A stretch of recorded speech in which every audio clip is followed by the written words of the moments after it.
A very good morning to all our Sports Today family members. It's now the start of a new week where you're going to see some more action regarding international cricket as well as some things that are going on behind the scenes in Indian cricket. Now, basically, there is all centered upon two individuals. Yesterday also I had pointed it out, and today also there is an update as far as the situation of Rohit Sharma and Virat Kohli when it comes to the 2027 ODI World Cup. Now, yet again, there are reports stating that perhaps this is the last ODI series that Virat and Rohit might play in Australia because three ODIs that they'll be playing, perhaps they'll be playing three ODIs versus South Africa towards the fag end of the year. And after that, the situation is pretty unclear. Now, there are certain conditions that have been applied, quote unquote, when it comes to Rohit Sharma and Virat Kohli for the 2027 ODI World Cup.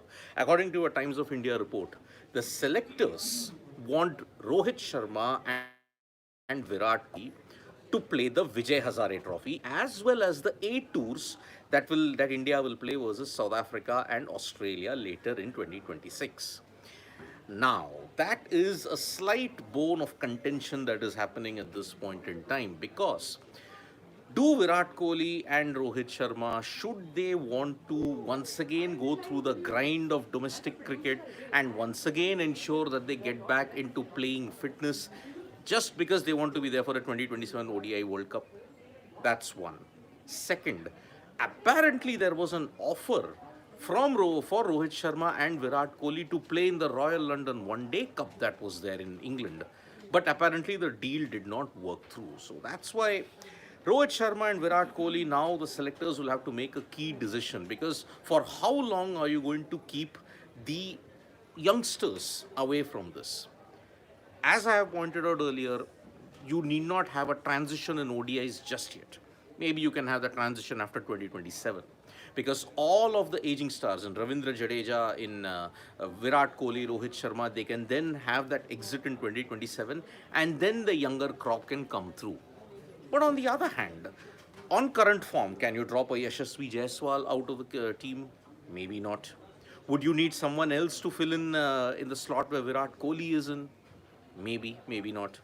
So there are two choices. One, either they play domestic cricket, especially the Vijay Hazare and the A tours that South Africa and Australia will happen later in 2026, just because they are in rhythm. There is also another slight problem. What if in the six ODIs that is there, three versus Australia, three versus South Africa, what if Virat and Rohit don't fire? They are anyway lacking rhythm at this particular point in time because they have not played much. More game time equals more form. Now, they are not going to play that much after this, even until July 2026. What are you going to do then? So, in order to have backup plans and to ensure that most of the members are in the ODI team setup, this is the situation that is confronting them. Although, officially, the BCCI haven't told anything yet. Neither Virat, neither Rohit have issued any kind of a statement that is there at this point in time. So, on Rohit Sharma and Virat Kohli, the situation is pretty, if you may have to look at it, clouded. Because would you want to play them for 2027? Because by that time, Rohit will be 40, Virat will be 38. But if you are contributing and if you are in top form, what is the harm? So that is why a lot of questions remain. The build-up to the ODI series in Australia, it's actually in October, but already now there is a lot of talk about it. So that is how some things are going on behind the scenes in Indian cricket. There is the condition that they may have to play the Vijay Hazare Trophy for their respective teams. So that's how maybe with the Ranji Trophy when these two came, how the fan interest spiked. Same thing might happen for the Vijay Hazare in 2025-2026. Now, as far as other cricketing news is concerned, we all saw how Australia dominated their ninth straight win. They won for the sixth straight time against South Africa. They won by 17 runs thanks to Tim David's brilliant knock. And they are looking as one of the teams to beat in the 2026 World Cup that's going to take place in February, March. Now, West Indies versus Pakistan in a rain-interrupted game in Taruba. This is a big development that has come. West Indies have beaten Pakistan and have leveled the series 1-1 with one game still to play. But all the focus is on Babar Azam. 71 innings now that Babar Azam has had a lean patch. And the last time he scored a century, Nepal, Asia Cup.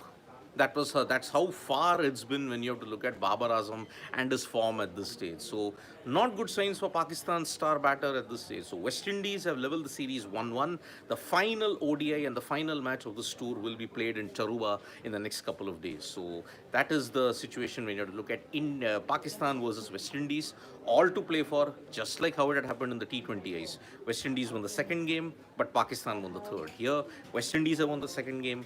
Can they finally end their home summer with a series win, at least against one team?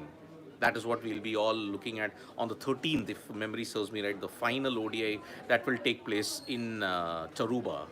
Now, as far as other sporting news is concerned, in the World Continental Tour event that happened in Bhubaneswar, Animesh, Kujur and Annu, Rani, they managed to show that they are the dominant force heading into it, where they managed to win 2 gold medals. But there was disappointment in the men's javelin event. Sachin Yadav was upstaged by Rumesh Patirage, and that is why, looking at that, that is a big disappointment. Javelin, when you look at it, Sachin Yadav is one of the bigger names that has been touted, but he unfortunately managed to lose to Rumesh Patirage, and that's why he managed to miss out on it. So Animesh, Kujur and Annu, Rani have shown their dominance, and they continue to have a very good run. On the other hand, it was not good news for the Ramraj twins, Vidya and Nitya, as they also stumbled in their sprint races, and that's why they, in the 100-meter and the 400 meters, they did not manage to win any medal at this stage. So the key points from the World Continental Bronze Tour meet in Bhubaneswar was that Annu, Rani and Animesh, Kujur are our latest stars in the athletics circuit at this point. In the Chennai Grand Masters that took place, Arjun Erigaisi has suffered a major loss to Nihal Sarin. It was a brilliant endgame by Nihal, where he just ensured that he had the pawn advantage, and Arjun Erigaisi now has slipped behind. Vincent Keymer managed to draw against Anish Giri, and that's why 1 point lead Vincent has over Arjun Erigaisi at this stage. This loss will hurt him. There's no doubt about it if he wants to win the Chennai Grand Masters. Remember, 2 times in a row, Arjun Erigaisi finished as a runners-up in that. Can he bounce back? Because there is no rest day. After the tournament was postponed, there is no rest day heading into the remainder of the tournament. That's why 4 more days remain, five more rounds remain, and it's not going to be easy for Arjun to make a comeback. Gukesh is going to play in the St. Louis Rapid and Blitz chess tournament that will begin in the next couple of hours from now. So it's going to be very, very interesting as to how Gukesh steps up at St. Louis as well. So that is the latest update when we have got to give at this stage, and I'll take some comments. And many people are like saying, see, these are all rumors that are going around. We are not stating that, yes, this is the truth. It's just reports that are there in the media field at this point in time. And admin systems, I can't help it. News is news, my friend. Ankur Singh, low quality player, Babar. Well, it's harsh, but Babar Azam, when you look at it, see, he's got the class, he's got the pedigree, just that he's just not managed to be as consistent as the Fab Four. We never included him in the Fab Four, it was never a Fab Five. But yes, Babar Azam needs to fire in a big, big way. And Raj Singh is not very happy about Gambhir's decisions. But see, it's a catch-22. Do you want your players playing consistently? Because you don't play that many ODIs. Remember what happened with Shikhar Dhawan towards the fag end. He was not performing. He did get limited chances in the ODIs, but then he was just sidelined. And he then announced his retirement. That is the problem. If you don't play much and if you're not playing all formats, this is the issue with Indian cricket at this point in time. And supposing, what if Virat and Rohit don't fire and we are in 2027? What are we going to do then? It will be panic stations. So the selectors are in a dilemma. They need to look at 2027, but they are also ensuring that something has to be there as a backup. And Dev Pratap Singh Chauhan, people acting as if we won the England series 4-1. Well, a 2-2 series draw is, as I said, we are in a time warp. India is still stuck in the 90s. We are not in 2025.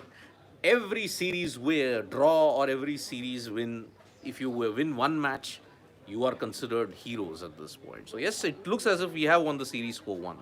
Satvik Bagaria, I don't know how people compare Babar with Kohli. What has Babar Azam achieved so far? I don't know who started the comparison. I really don't know who started the comparison with Babar and Virat. It's a far-fetched comparison. Babar Azam is nowhere anywhere close to Virat Kohli. I don't know who started it though. After their untouchable records in ODIs, Rajdeep Singh is saying, how can you treat Rohit and Virat in this way? Well, they will be playing after the Champions Trophy also an ODI series. So, yes, how can you let go of Virat and Rohit in such a way? We don't believe it. I have been saying that they will play 2027. They will play it. They will play all the ODI series leading up to 2027, and that's why I don't think they're going anywhere at this point. These are honestly certain things which have been planted, and one hopes that those reports are proven false. Virat and Rohit should play until the 2027 ODI World Cup. So thank you so much, folks, for joining us for this morning wrap. Subscribe to Sports Today for all the latest news and analysis, and don't forget to tap that bell icon so that you know when we go live. Bye bye.